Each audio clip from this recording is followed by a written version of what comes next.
Sungguh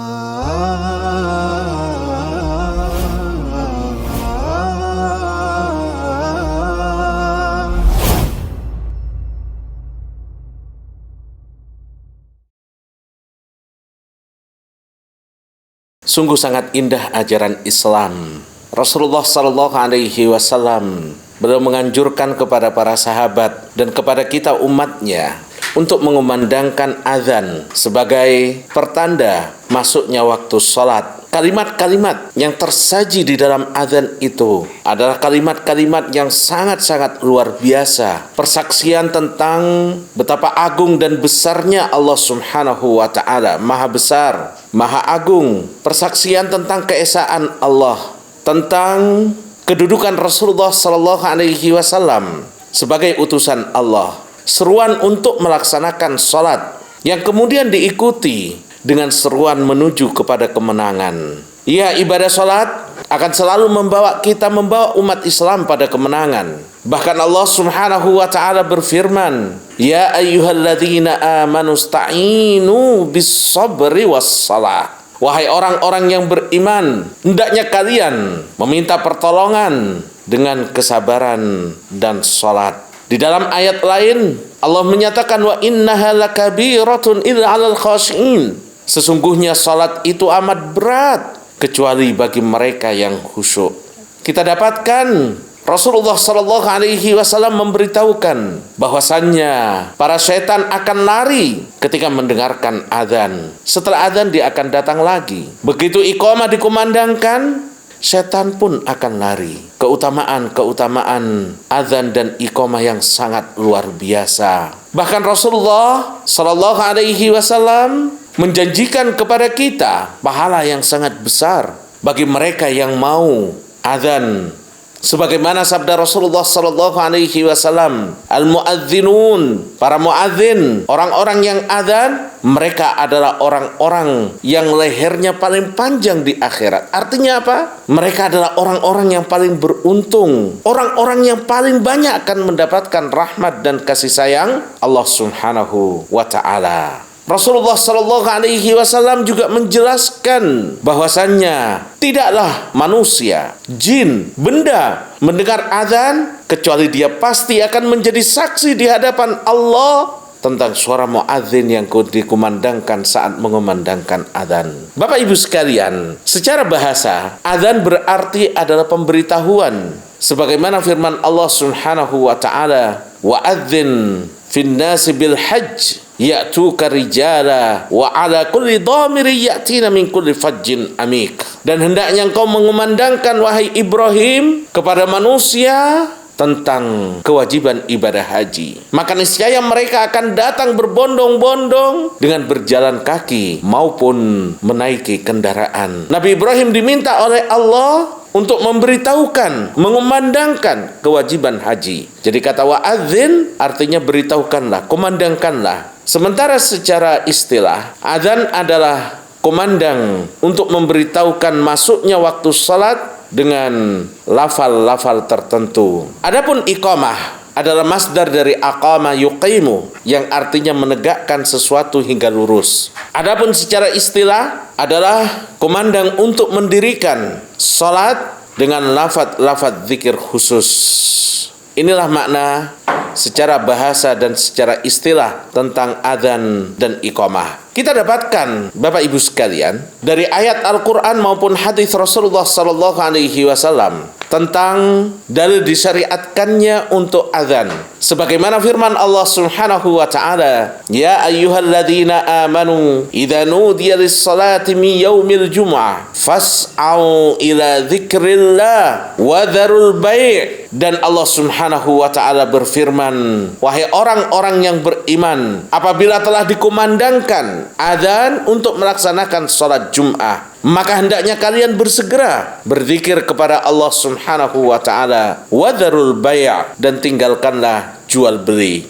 Para ulama menyatakan bahwa jual beli yang dilakukan setelah adzan kedua di salat Jumat, maka jual beli itu tidak sah. Dikarenakan melanggar ayat ini, Allah Subhanahu wa ta'ala memerintahkan kalau sudah dikumandangkan azan sholat Jumat, maka bersegeralah berzikir pada Allah, bersegeralah ke masjid, dan tinggalkanlah jual beli. Kalau masih ada yang jual beli setelah azan kedua, maka jual beli itu tidak sah.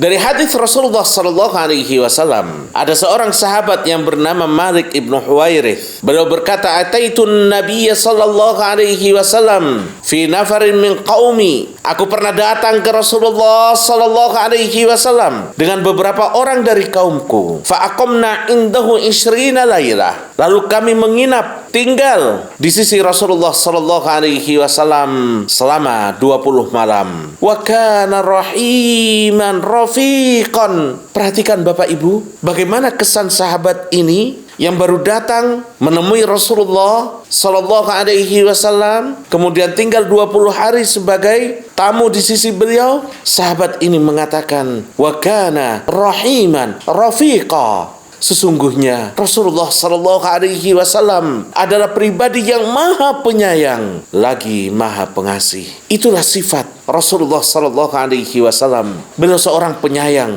beliau seorang yang amat lembut.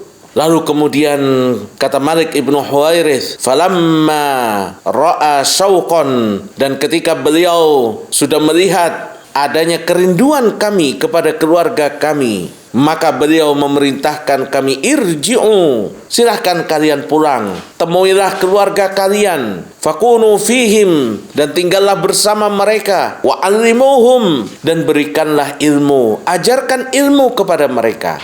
Jadi Rasulullah sallallahu alaihi wasallam beliau selalu berpesan kepada para sahabat. Ketika mereka tinggal di sisi Rasulullah 20 hari, mereka sudah belajar beberapa ilmu. Rasulullah minta pulang ke kampung kalian, ajarkan ilmu yang kalian miliki. Ini kewajiban bagi kita sebagai umatnya Bapak Ibu. Ketika kita tahu satu ayat, satu hadis, satu hukum, kita berkewajiban untuk menyampaikan kepada orang lain. Dimulai dari orang-orang terdekat kita. Ketika kita bareng-bareng di madrasah fikih ini ada tambahan-tambahan ilmu, sampaikan kepada keluarga kita, anak kita, saudara kita. Karena ad-dalu 'alal khair ka ajri fa'ilihi. Mereka yang menunjukkan pada kebaikan, maka mereka akan mendapatkan pahala seperti orang yang melakukan kebaikan itu. Lalu pesan beliau, fa idza hadaratis shalah falyu'adzin lakum ahadukum. Dan apabila datang waktu salat, hendaknya salah seorang di antara kalian mengumandangkan azan. Ini menunjukkan disyariatkannya,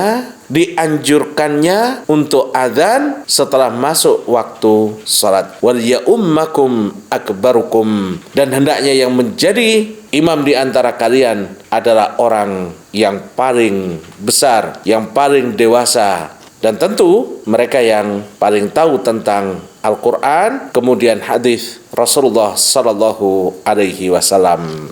Bapak Ibu sekalian, semua kita tahu tentang lafaz-lafaz azan. Semua kita sering mendengar kumandang azan di masjid-masjid sekitar rumah kita, di masjid-masjid di sekitar kantor kita, atau di masjid-masjid bahkan ketika kita dalam keadaan musafir. Namun, mungkin banyak di antara kita yang belum tahu bagaimana sejarah pensyariatan daripada azan tersebut. Dijelaskan bahwasanya Rasulullah sallallahu alaihi wasallam istasyaron nas lima yuhimmuhum ilas shalah. Rasulullah di Madinah, beliau bermusyawarah, meminta pendapat dari para sahabatnya tentang apa tanda yang bisa mengajak mereka untuk melaksanakan salat. Fadzakaru al-buqah. Lalu ada yang mengusulkan kita pakai trompet ya Rasulullah. Jadi dulu awalnya ketika akan datang waktu salat itu tidak ada tanda khusus yang menandakan datangnya salat. Rasulullah pingin banget ada pemberitahuan tentang masuknya waktu salat. Ada di antara sahabat yang mengusulkan fadzakarul buqah. Beliau mendapatkan usul dari para sahabat agar memakai trompet. Fakarihahu min ajril yahud. Tapi beliau nggak suka pakai trompet. Jadi ini Bapak Ibu sekalian, dulu ada yang mengusulkan agar masuknya waktu salat itu ditandai dengan bunyi trompet. Tapi Rasulullah tidak mau karena itu mirip dengan orang-orang Yahudi. Lalu kemudian ada di antara para sahabat yang tsumma dzakarun naqus. Lalu kemudian Rasulullah sallallahu alaihi wasallam mendapatkan usulan dari salah seorang sahabat agar memakai lonceng. Tapi beliau juga tidak suka karena lonceng itu adalah budaya orang-orang Nasrani.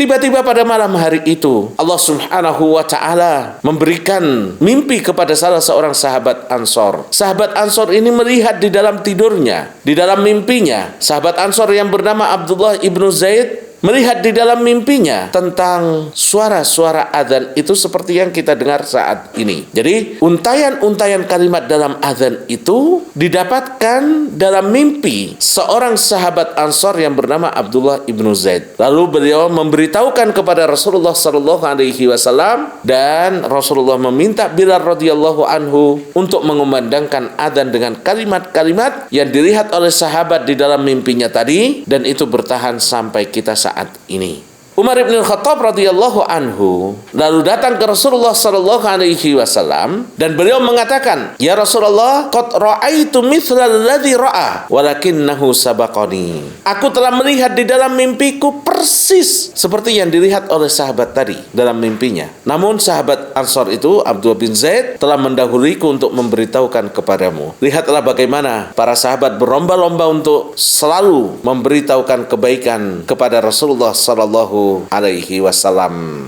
Inilah Bapak Ibu sekalian tentang adzan, pengertiannya, dalil-dalil dan dasar-dasar disyariatkannya, lalu kemudian sejarah disyariatkannya ibadah atau kumandang adzan sebagai bentuk masuknya pemberitahuan tentang masuknya waktu salat. Yuk ikut jadi orang tua asuh untuk lebih dari 5.000 penghafal Al-Quran.